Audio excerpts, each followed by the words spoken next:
बिस्मिल्लाहिर्रहमानिर्रहीम। आज supreme court से बड़ा फैसला जारी हुआ है।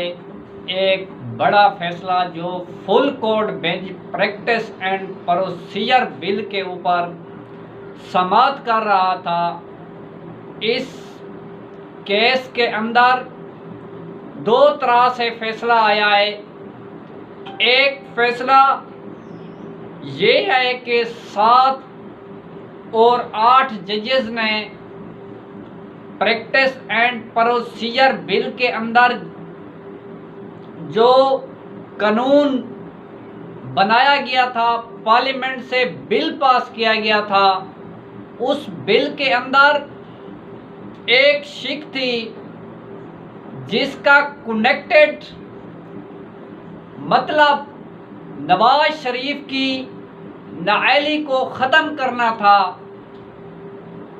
आइन के आर्टिकल 184(3) के अंदर जो फैसले हैं उनके अंदर अपील का हक माजी से दिया गया था। यानी अगर ये शिक कलादम ना होती तो उसके अंदर नवाज शरीफ और जहांगीर तरीन अपनी नाअहली की दरख्वास्त दायर कर सकते थे, जिसके अंदर आज प्रैक्टिस एंड प्रोसीजर बिल की बाकी दरख्वास्तों को मुस्तरद किया गया और 8-7 से जजेस ने माजी से अपील की शिक को कलादम करार दे दिया। इसके अंदर वो कौन से जजेस थे फुल कोर्ट के अंदर बैठे हुए जो चाहते थे कि अपील का हक माजी से ना हो? सबसे पहले मैं उन जजेस का नाम लेना चाहता हूं। ये वो जजेस हैं जो माजी के फैसलों को अपील का हक देना चाहते थे। उनके लिए एक जुमला ये है कि वो चाहते थे कि नवाज शरीफ की नाअहली ख़त्म हो जाए। जनाब चीफ जस्टिस काजी फैज ईसा साहब, जनाब जस्टिस सरदार तारिक मसूद साहब, जनाब जस्टिस मंसूर अली शाह साहब, जनाब जस्टिस अमीनुद्दीन खान साहब, जनाब जस्टिस जमाल मंदू खायल साहब, जनाब जस्टिस अतर मिनल्ला साहब, जनाब जस्टिस मुसर्रत हलाली, ये थे वो 7 जज जो चाहते थे कि अपील का हक माजी से भी हो, जिनका मकसद नवाज शरीफ था। और उनके साथ इख्तलाफ रखने वाले जज 8 जजेस थे जो चाहते थे कि माजी के फैसलों पर अपील का हक देने का फैसला गलत है। इस नुक्ते पर 8 जजेस ने अपना फैसला दिया कि इस शिक को कलाअदम करार दिया। जो चीफ जस्टिस साबिक चीफ जस्टिस उमर अता बंदियाल के 7 जजेस थे जो 8 रुकनी bench chief justice Umar Ata Bandial ने बनाया था, उसके अंदर justice Ijazul Hasan, justice Munib Akhtar, justice Yahya Afridi. मज़े की बात यह है कि जस्टिस याया अफरीदी ने चीफ जस्टिस काजी फैज ईसा से कहा कि मैं आपकी इस बात से इत्तफाक नहीं करता कि माजी से अपीलों का हक हो। उन्होंने कहा कि अब जो नए केसेस होंगे, जब से ये कानून यानी आज से बना है, तो आज से जो फैसले होंगे उनको अपील का हक होगा। ये वो जस्टिस याया अफरीदी हैं जो कि काजी फैज ईसा से उन्होंने इख्तलाफ किया। उसके साथ justice Mazahir Ali Akbar Naqvi, justice Mohammad Ali Mazhar, justice Ayesha Malik, justice Hasan Azhar Rizvi और जस्टिस शाहिद वहीद। ये 8 जजेस वो हैं जो चाहते थे कि माजी के फैसलों पर अपील का हक देने को गैर कानूनी करार दिया जाए, और जो दरख्वास्त थी, एक दरख्वास्त जो प्रैक्टिस एंड प्रोसीजर बिल के अंदर मुख्तलिफ दरख्वास्तें दायर की गई थी, बिल को चैलेंज किया गया था, तो उस दरख्वास्त को इन 8 जजेस ने मंजूर किया कि जो शिकाए माजी वाली उसको कलादम करार दिया जाए। और ये था नंबर 1 एक टाइप था। जो दूसरा था, प्रैक्टिस एंड प्रोसीजर बिल के अंदर जो सुप्रीम कोर्ट के चीफ जस्टिस के अख्तियारात थे, उनके अंदर रद्दो बदल की गई थी। असूलन जो पाकिस्तान तहरीक इंसाफ, उनको इस बात से इख्तलाफ नहीं था कि जो सुप्रीम कोर्ट के अख्तियारात हैं वो कम हो जाएं या सुप्रीम कोर्ट के चीफ जस्टिस से अख्तियारात वापस लिए जाएं। उनका मकसद था नवाज शरीफ का रास्ता रोकना। ये मज़े की बात है, नवाज शरीफ की नाअहली ताहियात रहेगी। नवाज शरीफ को इस फैसले से कोई फ़ायदा नहीं हुआ जो पीडीएम जमात ने इस बिल को पास किया, वो अपने मकासद लेने में नाकाम हो गई। और उसके बाद जो 10-5 से बाकी दरखास्तों को मुस्तरद किया गया। एक तो वो शिक थी जिनका माजी से इतलाक था, वो 8-7 की राय से कलादम करार हुई। दूसरा जो दरखास्तें थी वो 10-5 से कलादम, यानी बिल को 10 जजेस ने बिल को कानूनी करार दिया, 5 जजेस ने उससे इख्तलाफ किया। वो कौन से 5 जज थे जो चाहते थे कि जो सुप्रीम कोर्ट के अख्तियारात हैं चीफ जस्टिस के, उनको डिवाइड यानी तकसीम नहीं किया जा सकता।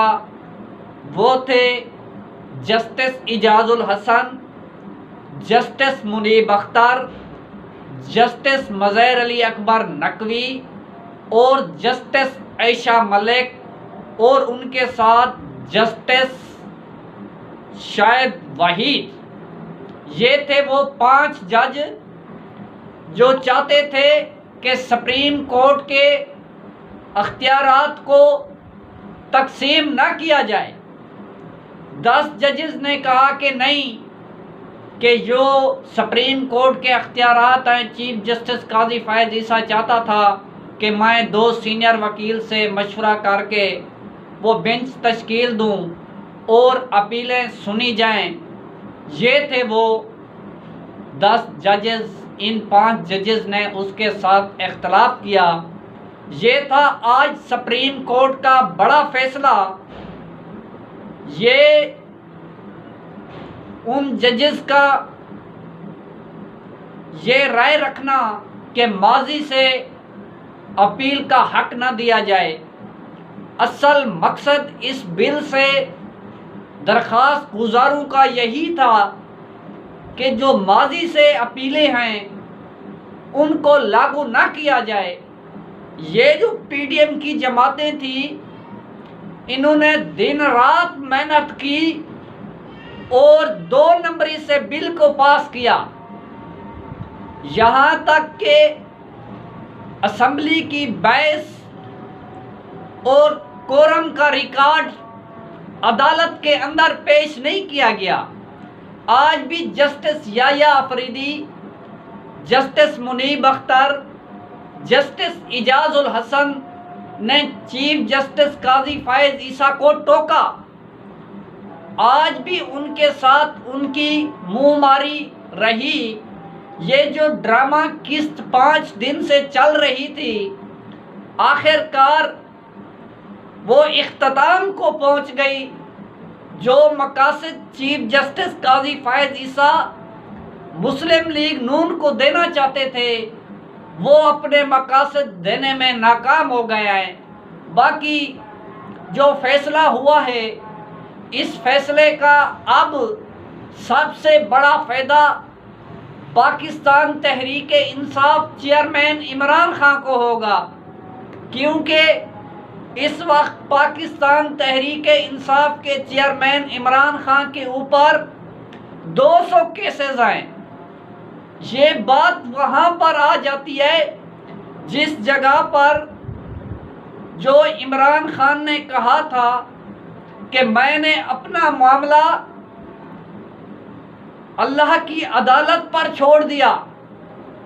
खुदा की कुदरत इमरान खान के ऊपर मेहरबान हुई।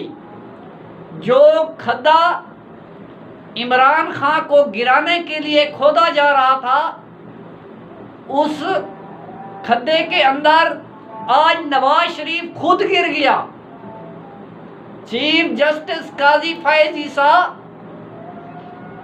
जो कुछ अरसे से साबिक चीफ जस्टिस उमर अता बंदियाल के साथ इख्तलाफ रखते आए और सुप्रीम कोर्ट को हम ख्याल यानी 2 ग्रुपों में तकसीम किया। आज फिर चीफ जस्टिस काजी फायज ईसा 2 ग्रुपों में तकसीम हो चुका है। अब उसके अपने अख्तियारात, वो खुद फैसला नहीं कर सकता। उसने अपने पाँव के ऊपर खुद कुल्हाड़ी मारी। जो चीफ जस्टिस साबिक चीफ जस्टिस उमर अता बंदियाल का ग्रुप था, वो तो चाहता था कि सुप्रीम कोर्ट के हक को कोई भी कानूनी शिक ख़त्म नहीं कर सकती। आज भी जस्टिस मुनीब अख्तर ने यही बात की, लेकिन चीफ जस्टिस काजी फायज ईसा साहब जो चाहते थे कि इस बिल को कानूनी करार दिया जाए और वो जो अपील की शिक को ख़त्म किया गया है माजी से, वो उसको बरकरार रखना चाहते थे। वो अपने मकासद में इत्तफाक राय से कामयाब ना हो सके। मुस्तकबिल के अंदर इस फैसले के नतायज काजी साहब के सामने आएंगे। अभी जो तहरीरी फैसला आना बाकी है, अभी जो मुख्तसर बात थी वो मैंने आपके साथ डिस्कस की है। आज 2 तरह के फैसले आए हैं। मैं दूसरी बार आपको बताना चाहता हूँ। एक वो था जो माजी की शिक थी अपीलों की, उसको कलादम करार दिया गया। यानी अब जो फैसला होगा वो अब से होगा, माजी से नहीं होगा। और दूसरा, बिल को कानूनी करार दे दिया गया। बाकी इससे तहरीक इंसाफ को कोई मसला नहीं है, इससे तहरीक इंसाफ को फ़ायदा होगा। और साथ साथ आज इलेक्शन कमीशन के साथ पाकिस्तान तहरीक इंसाफ के एक मीटिंग थी, जो हमारा वफद वहाँ पर गया हुआ था, बाबर अमान और बैरिस्टर अली ज़फ़र। उन्होंने इलेक्शन कमीशन के सामने इक्वी नुकाती एजेंडा चार्टर ऑफ डिमांड पेश की। उन्होंने कहा कि इस वक्त हमारी पार्टी के चेयरमैन इमरान खान जेल के अंदर हैं, vice chairman Shah Mahmood Qureshi jail के अंदर हैं, परवेज़ इलाही सदर पंजाब जेल के अंदर हैं, शेख रशीद जेल के अंदर हैं बल्कि लापता हैं। और बाकी वर्करों के हवाले से भी उन्होंने कहा कि वो भी जेल के अंदर हैं, उनको फौरी रिहा किया जाए। और इलेक्शन कमीशन को ये भी कहा गया कि हमें जो जलसे हैं और रैलियां हैं उनकी भी इजाज़त दी जाए। हम ये नहीं चाहते कि हमें लेवल प्लेइंग फील्ड दी जाए, हमें सिर्फ इलेक्शन कैंपेन की इजाज़त दी जाए, हमें बल्ले का निशान दिया जाए और हमें हमारे साथ जो इंसानी हकूक़ की खिलाफ वर्जियाँ हैं उनको ख़त्म किया जाए। बाकी हम जाने और मैदान जाने, हम मैदान में उतरना चाहते हैं। बाकी हम ये नहीं चाहते कि वो भगोड़ा आ रहा है, फुला आ रहा है, फुला आ रहा है, उसके साथ हमारा कोई ताल्लुक़ नहीं है। आज 21 नुकाती एजेंडा और चार्टर इलेक्शन कमीशन को पेश कर दिया गया है और उसके ऊपर जो इलेक्शन कमीशन है वो खुद फैसला करेगा। और हमारी जो डिमांड थी तहरीक इंसाफ के वकला ने कहा कि वो हमने पेश कर दिया है। और इसके साथ साथ पाकिस्तान तहरीक इंसाफ के चेयरमैन इमरान खान की कल सैफर केस के ज़मानत के ऊपर समाअत है इस्लामाबाद हाई कोर्ट के अंदर। देखते हैं कल जो भी अपडेट होगी वो अपने नाजरीन के साथ शेयर करेंगे। आज की अपडेट यहाँ तक थी।